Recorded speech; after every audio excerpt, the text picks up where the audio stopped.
You are listening to the Mary Jane Society podcast, where you will meet entrepreneurs, cultivators, scientists, doctors, and inventors in the cannabis industry. Welcome to the show. I'm your host, Pam Schmiel. Today's guest is Dr. Avery Gilbert, a sensory scientist with roots in the luxury perfume industry. He's worked with major global brands and now brings his expertise to the cannabis space, helping companies elevate their products through sensory research and R&D. In this episode, we explore what truly defines a luxury product, beyond just price or packaging.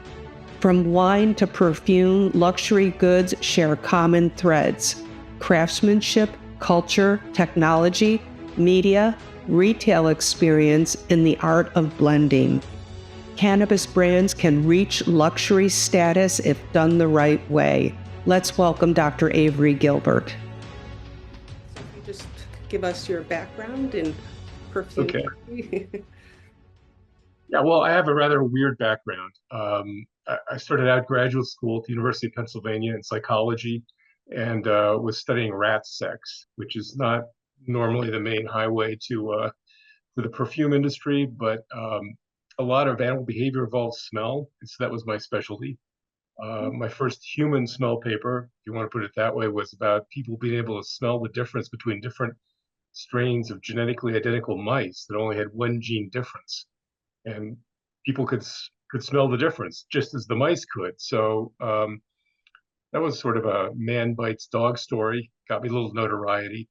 And eventually I came to the attention of the fragrance industry and was hired to a multinational company called Givaudan, based in Paris and Switzerland.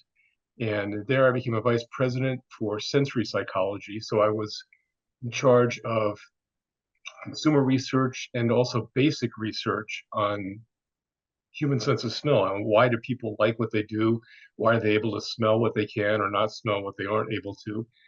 And doing that kind of in support of the commercial enterprise, selling fragrances to everything from S.C. Johnson, Procter & Gamble, up to Estee Lauder and Coty and so forth. So it was fine fragrances. It was things like, the dark side of perfumery, like scented incontinence garments for adults. It's like somebody's got to do it. So right, things you don't think about. Covered the territory there. Eventually, I left there and became an independent scientific consultant. The internet enables that. So I continued working for companies like that.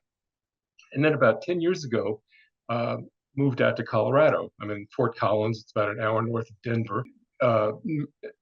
Cannabis having been legalized for recreational purposes only a couple of years earlier, I was curious, so I visited some dispensaries and just sniffing around, so to speak.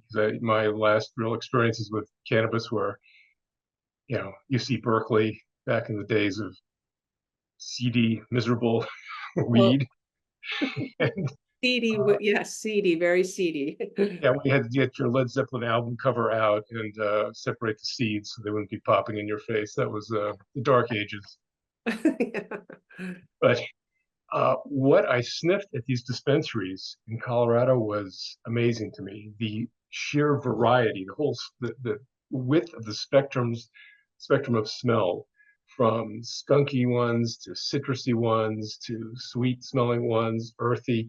It was, and having sniffed kind of analytically for a living for many years, it struck me this was a wider array of smell than you get in wine, for example, or coffee, tea, and it rivals that of perfume. I mean, it's an enormous universe of smell.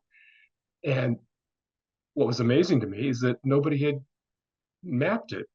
There was no descriptive system. Nobody had done the first step in consumer studies to see, how do people describe these smells and what are they after when they're purchasing and consuming. So I decided to do it. So back then you're looking at it which we weren't really, or people in the industry looking at it from a consumer perspective. Like, how does this translate into a product? Because that's what you've been doing.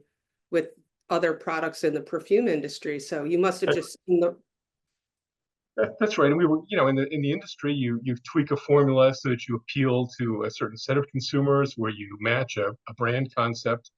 But here, the consumer had been left out of it. There was a ton of chemistry work that had been done on cannabis aroma. And so we knew a lot about terpenes, the most common molecule that you find that are aromatic. That's the easy part to extract. It's a huge category of smells. But nobody had mapped it. And I think the reason was because, normally you'd expect university food science departments or maybe even the UC Davis sensory sciences people to have done this. But if universities take the first dollar of federal money from NIH or NSF, the other grant agencies, they're forbidden to have cannabis on campus. So I'm not an academic, and I got together with somebody who is a chemist, Joseph DeVerde, here in Fort Collins at Colorado State University. He had his own private lab as well. So his private lab, my private company, we teamed up and we did the first study of just having regular folks sniff like a dozen different strains and describe them with a checklist, fruity, chemical, skunky, whatever. And it turns out people, number one, are able to do that easily. This isn't some deep mystery, just regular folks. You don't have to be trained. You can just describe what you're smelling if given an opportunity to do so. And the results, you find a couple of big groupings in the smell world. You find the sort of earthy, woody, heavy smells, and you find these fruity, pungent, citrus-like smells. And those two groups of strains kind of separated themselves. So we published that as a paper in PLOS One. That was the first time anybody had taken the responses of just regular people to characterize the smell of different strains. Where was it published? Where did you publish it? It's called Public Library of Science, PLOS One.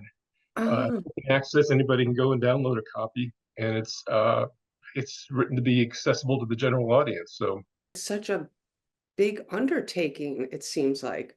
Well, we managed to do it on our own. It's a lot of work. It's not glamorous. It's basic consumer sensory research that you do when you test any other scented product coming to market. We kind of did it on our own. So it's completed. It's a completed lexicon. The lexicon.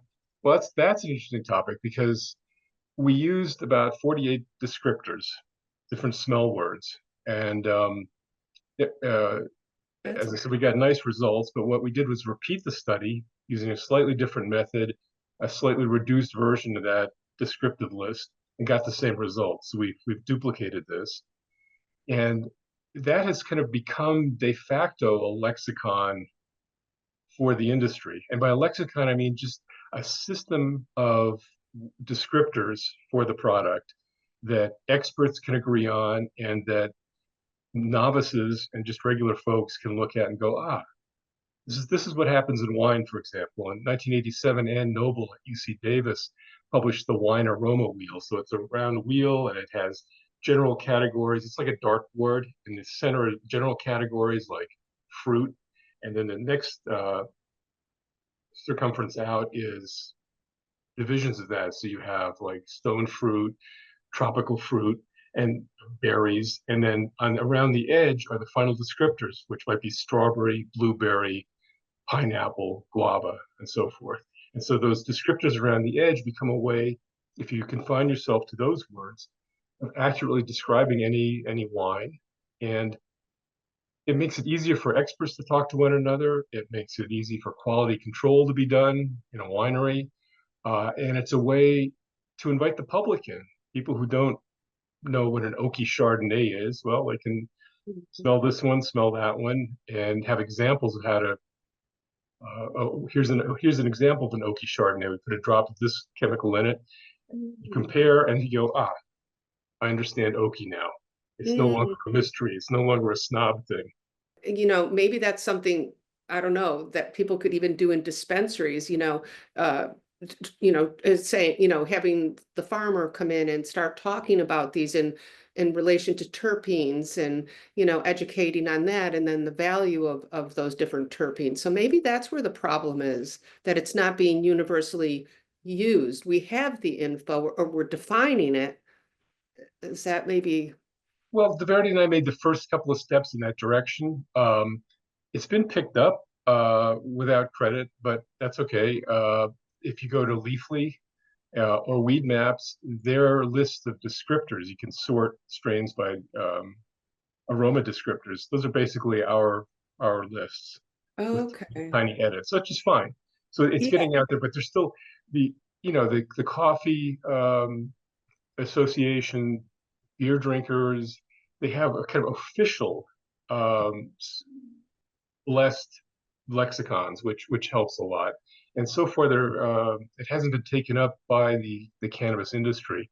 But I think you're right. It would help bring people in. It would help the discussion about what If we the started using that. take the mystery out of it, and it could also help with advertising. I mean, we go to a wine store, you know, if you don't know quite what you're after, the person at the counter will start talking to you. Well, you want red, white, you want deep, heavy flavor, something light, and from there you kind of wind it down. Or if you know something already, you say, I'm looking for a Pinot Noir from, you know, in this price range. It has a lot of berry fruit in it, and they'll be able to walk you over to two or three different bottles, and you have a choice. And it could be that way in this industry. It's not a unique problem to cannabis. The same thing happens in perfume, where you've got hundreds of new perfumes coming out every year on the market. And even if you like perfumes, but how do you possibly find your way through this universe? And people have come up with maps, charts. Basically, you start with what you might have bumped into and like, and then ask what's similar. So that's another way to go. What's a similar one? So there's some kind of need a map or a genealogy. These have all been produced. Wheels are one way to go. Just because Ann Noble came up with the wine wheel, we now have coffee wheels, beer wheels, tea wheels. I feel like people are mostly shopping on effects. It's, of course, it's high THC, but it's that's only because that's what they think is giving them the effect. But what if so how would these different smells, how could you, I guess I'm not really sure what I'm asking, but I guess I'm thinking like we're putting emphasis on these smells when people really are coming in for the effect. Interesting question, because we don't really have solid data on the consumer market. We don't have segmentation data that you'd expect in beer or wine, for example. So people could be buying on the basis of aesthetics. They want a really fruity Mm. Chardonnay. They could be buying on the basis of price. It's like, give me the cheapest damn thing on the shelf, please. And they could be buying on potency. So I want, you know, give me a malt liquor 40, or you give me, a vodka in a bucket. I don't, it doesn't matter. So what are the actual proportions of that for cannabis in the recreational market? Kind of unclear, really. Um, and then tying the effect to the different aromas, that's the next step. I mean, what we found with Yeah, that's the next step. the kind of woody, earthy herbal set is what a lot of people would think of as indica, and the sweet citrus pungent set would bring to mind sativa for those who know the categories. And that raises a whole bunch of baggage too. I mean, in biological terms, this might have been original land races at one time, but with all the crossbreeding since, the genetics has no relation to indica sativa. I think people expect, they kind of know the heavier versus the more citrus as two basic categories. And my hunch would be that you prefer one or the other. Skunky's not to everybody's taste. In the perfume industry, if we did a test and the consumers are saying, "Oh, there's a skunky note in this," that's like that's like a death sentence for that trial. Right. That's there's a manufacturing defect, or it's like that's out. But skunky, turns on some portion of the cannabis consumer base. So fine, Yeah, yeah, it does. maximize that. Right. Right. You're right. Right. Yeah, I guess the key is really kind of drilling down on these terpenes and other aromatic compounds that are responsible for what we are feeling, which we're still don't really even know yet. I mean, we don't even have that information. I mean, sure, limonene, maybe, for anxiety. Well, I mean, a lot of that is based, I think, on the kind of aromatherapy literature from decades back, which derives from herbal medicine in Europe for centuries. Um, and we found that in the consumer product realm as well, where a lot of kind of aromatherapy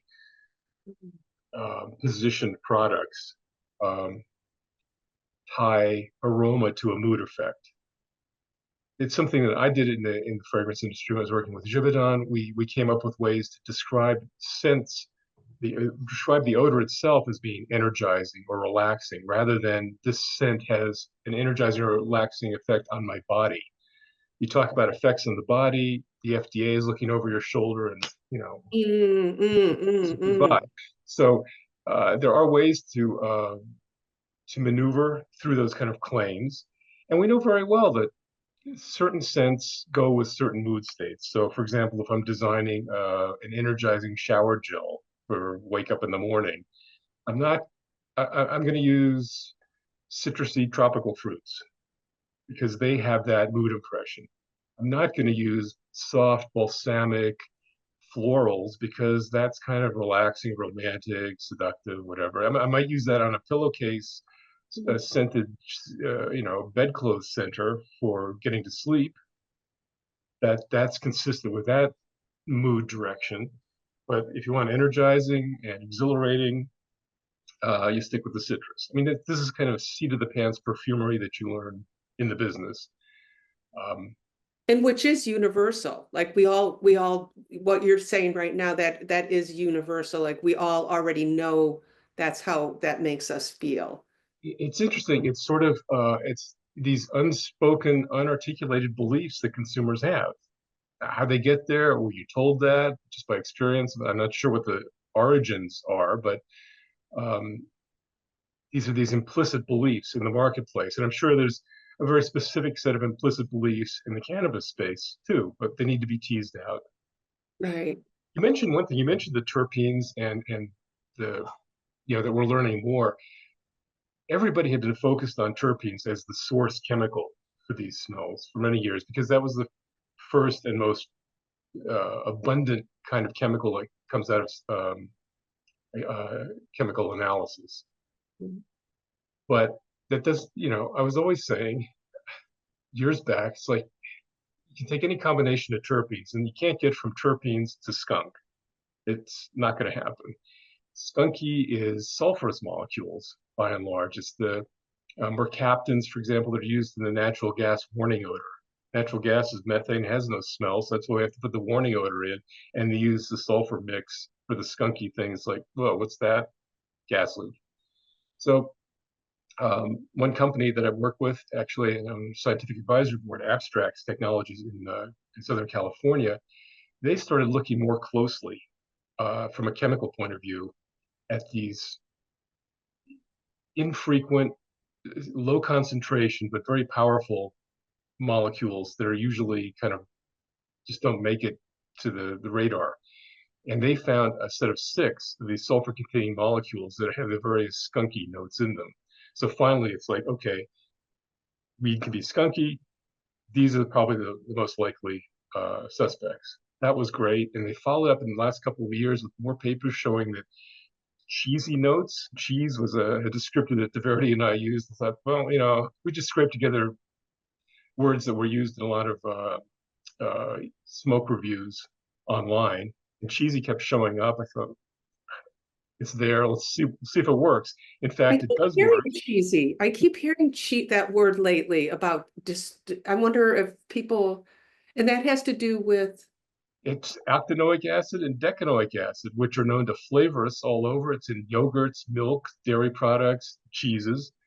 And if you're going to make a flavored cheese stick cracker, you're going to use those items in it. So they found those. They found abstracts also found the kind of ripe tropical fruit notes like mango and stuff.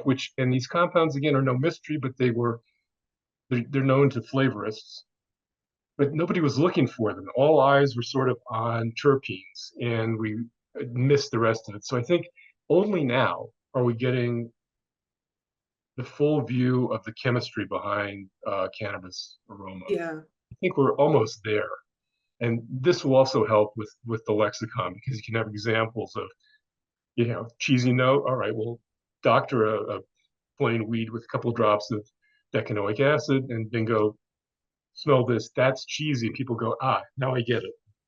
Mm. So yeah, that's so interesting. I think I heard somebody talking about the cheesy notes in like a really like OG strain, and they were talking about I think like like it was part of this really good old strain that they all loved, and so I'm just thinking it might be a compound that just has some sort of great effect on your high, like, but that's what we're saying. There's all these other like minor compounds that could be affecting what we're having, Well, what they can affect moods too. The mood thing doesn't need to be limited to terpenes. I know yeah. that's the holy scripture of entourage effect is that it's terpenes. Well, there's a lot of other real active compounds, odor active compounds in there, and they also could be putting a mood spin on the experience. Right.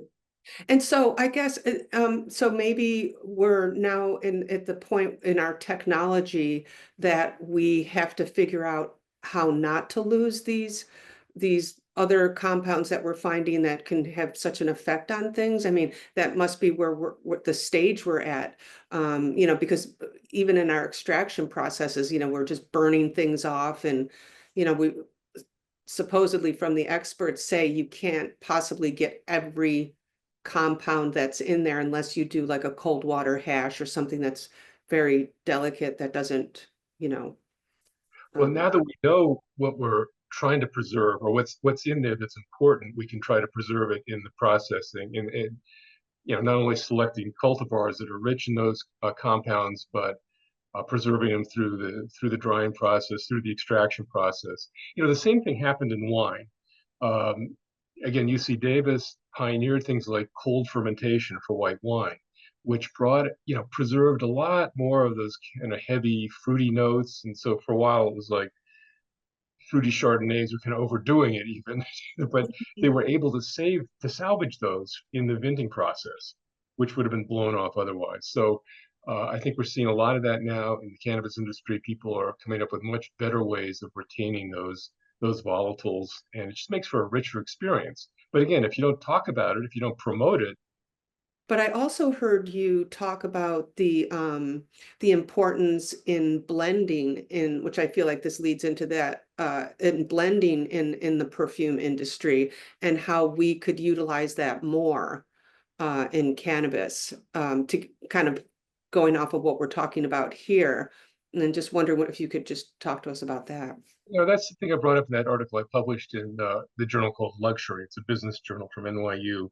And I kind of did a comparative analysis. I said, can we get to luxury products from cannabis? Because right now it's a locally grown, perishable commodity like soybeans. And it's, how do we get to a Chianti Classico designation, or how do we get to you know, Dior Eau Sauvage classic formulation? The commonality in wine and perfume is that you're blending. Even when it's coming from an appellation, a certain part of Bordeaux or the Chianti region in Italy, perfumes the same way. You're taking raw materials from all over the world, but it's the perfumer who's blending them create a certain impression. And the winemaker's doing the same thing, even from Bordeaux. They're blending Cabernet Franc, Cabernet Sauvignon, and a little Merlot. Three of those in differing proportions depending um, on the facility, the chateau, whatever it might be. that's where you get distinctive and consistent um, wine quality, flavor and aroma. That's the whole art of perfumery since the Renaissance in Italy and France. Um, and that's what's, and then look in beer too. People are now flavoring beer and they're doing all kinds of, it's been for a while now, the craft brewing industry has just been free to experiment and go nuts. And sometimes it works and sometimes it bombs. But when it works really well. That's what we don't have in cannabis. It's like the old 16th century German Reinheitsgebot, the German beer law that you can only use water and hops and barley, and you couldn't put anything else into it. It's like we're still in that stage. It's got to be the pure bud or derived from a pure bud of this strain and maybe at this location. That ties your hands in terms of creativity, in terms of consistency also. Think about the tobacco industry. You know, they they blend burley and Turkish and these different strains, and then they flavor them. And that's how you manage. There's not one tobacco farm big enough to grow everything for Camels or Winstons. Um, but you blend and source from across different sources, and you have a master blender and a flavorist who are keeping it within quality specs. That's how you have a consistent mass-produced product. And it's kind of heresy to say it, but I'll say it. Why couldn't that happen in cannabis? Right. I think you're right, because there are people who are such purists, in the cultivators are really the where it kind of started in their knowledge and their love for the plant and the buds and And trying. taking nothing away from them. I mean, Yeah, yeah. they created consistent strains. They promoted certain kinds of aromas and effects through selective breeding. Very cool. The processors have figured out how to, you know, uh, maintain those in the product. But if you went to a blending stance, you'd be able to mass produce a consistent product with a distinctive aroma and effect, perhaps. And in that case, then you've got the basis for a national brand. Short of that, I don't see branding really happening. To get to that next level, you think we should be blending and adding different flavors and to get to a luxury level that's because people are selling across the country, their products, but with different manufacturers. I'm just kind of thinking about this. There's no, well, for branding you need consistency and hopefully quality and distinctiveness. And so you can have branded shave creams, which are all you know, propellant and soap suds and some fragrance within narrow character. Um, you could do it maybe if you've sourced nationally, or sourced from more than one grower. It would be doable. You don't even need to flavor it, but that's a possibility. And I think once you get into the vapes, that's where the creativities happen. So vapes can taste like anything. And you have all this kind of, same with shampoos or any other scented product, flavored product. You have fantasy fruit cocktails of all sorts, um, different blends. They can resemble, they can be orange creamsicle. If you could just like walk us through what is a normal process in a company when you are going through this R&D process, like in the perfume world? All right. Well, so you have Pam's perfume, and you want to come up with a new SKU for it. So the first thing you do is you write a brief, or have your creative marketing team write a brief. So you want it to be, attractive for the 18 to 28-year-old woman who's sporting, exercises a lot, and is very active and energized. And there'd be a lot of flowery rhetoric around that. That's the brief. You submit that to a couple of fragrance houses, and there's 5 multinationals. There's a lot of smaller ones as well. And what they do, a fragrance evaluator will take that brief and then assign it to a couple of perfumers in-house who will come up with some mods, some creative samples. And the evaluator will go, well, okay, Pierre, that's kind of nice. It's got a sparkly note. It's kind of energizing. Let's use that. Um, you know, Katie, that those two are too kind of sleepy, calm. They don't really speak to the brief. And so there's an internal selection process. There's sometimes some in-house sensory work as well. You hand it around, you have people sniff it in-house and say, does this match? How well does this approximate the brief? Is this a match or not? So you get some kind of sense of what's on target and what's not. And then eventually the evaluator will give one or two of those mods, usually just one, to the salesperson who goes back to you and says, well, here's what we think. And then you've got two or three houses, and so you sample them. And then you go back and say, well, this one's on the mark and this one's not. And there's an iterative process where they tweak it.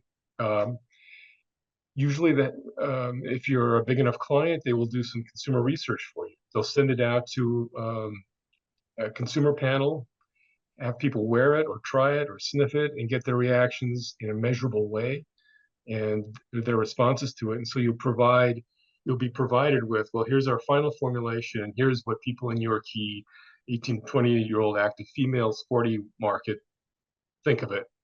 And if it hits the mark, then you'll say, we'll go with that one. So there's input from consumers, from experts inside, iterative adjustments to the formula, and then it goes to market. Right. So I know that there are a lot of there are food scientists who are kind of jumping that you see are involved in the cannabis industry, formulating like gummies and mostly gummies. I don't think people have really thought about the vapes. I mean, there are some flavored vapes out there, but I feel like you're right. We could, and I'm not talking about the Juul, like those terrible flavored type vapes that were out in the market that, got in a lot of trouble. But so anyway, but what do you think about the different food scientists and how they might apply it, or maybe what they might be missing? Well, flavors work in the same way. And so if you're making a new snack chip or chewing Okay. gum, you'll go through a similar process.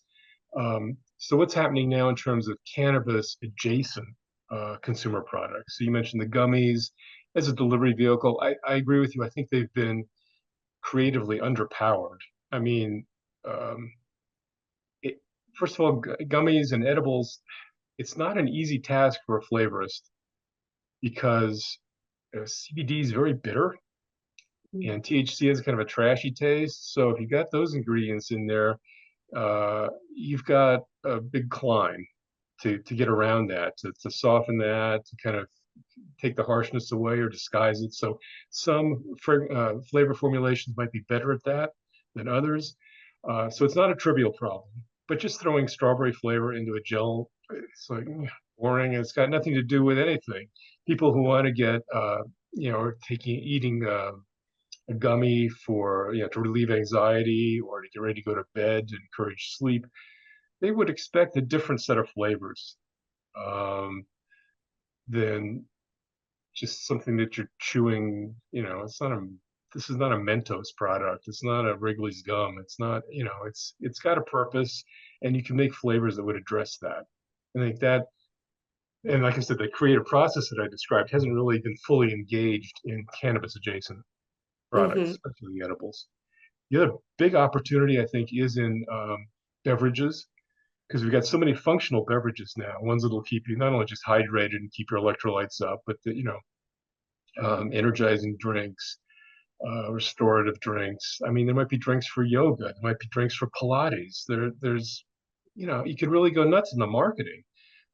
But they're using terpenes and these other non-terpene aroma and flavor chemicals that are derived or found in cannabis.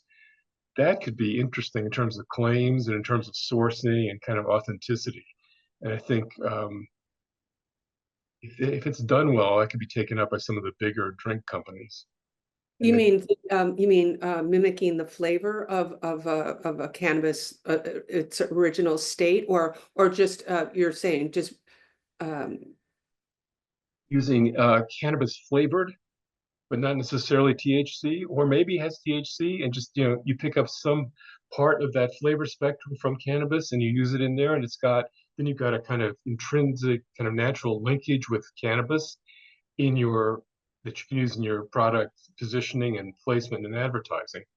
Right, which makes sense to me. I mean, if we're trying to, relate it all together, and you're saying, so based on like a terpene that's dominant in a specific strain that you're using to make your beverage, that you might enhance that somehow to adding terpenes to it, you mean, or Yeah. a blend of Yes.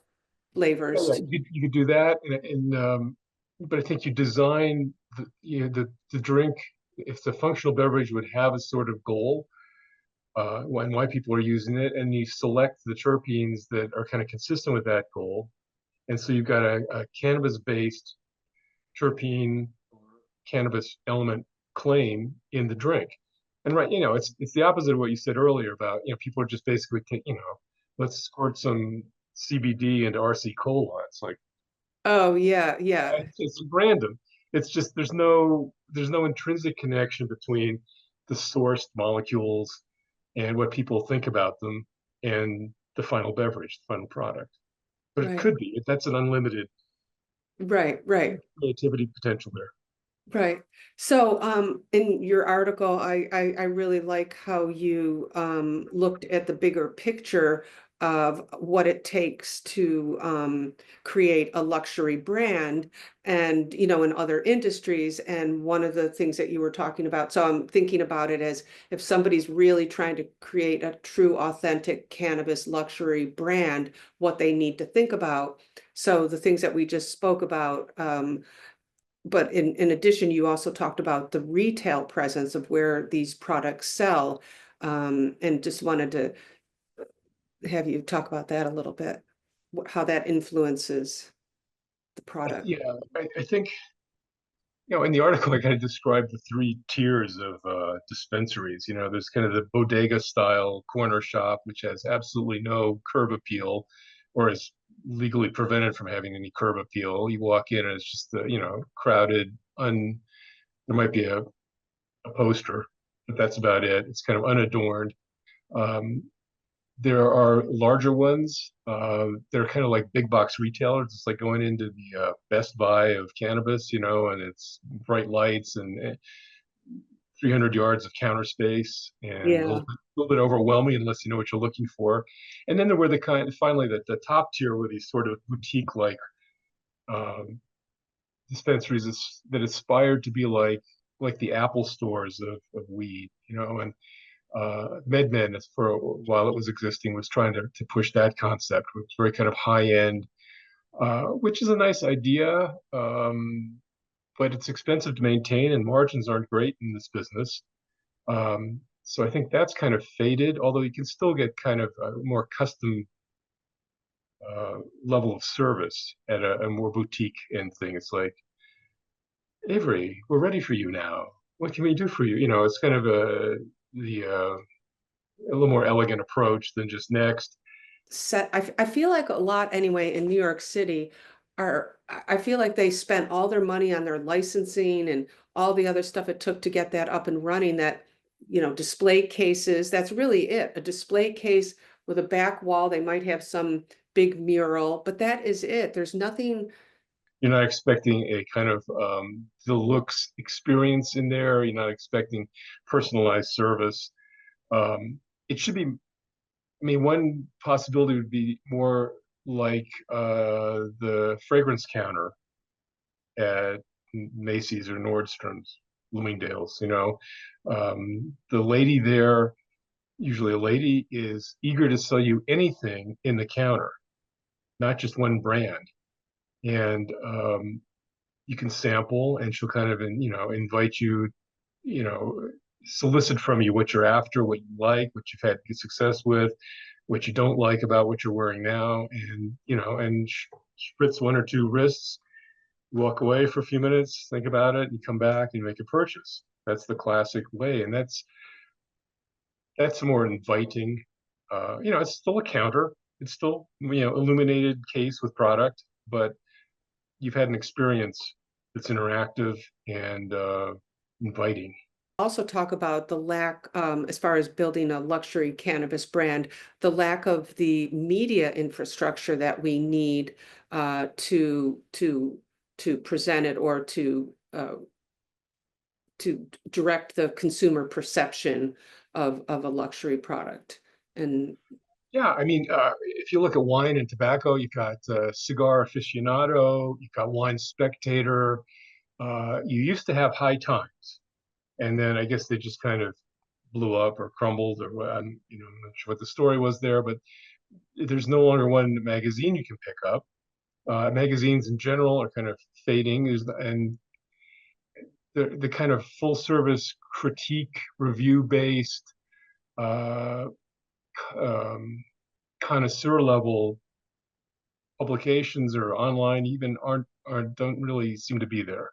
So I think that's a, a missed opportunity for the industry to reach out to customers. You could at least educate yourself before you go into the dispensary, get in line, and feel all the pressure.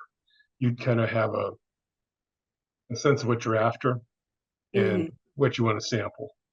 Um, in the perfume industry, perfumes always used to be advertised in what we used to call the women's books, Vogue, Glamour, Cosmopolitan, but print, and they used to advertise with the scratch and sniff samples.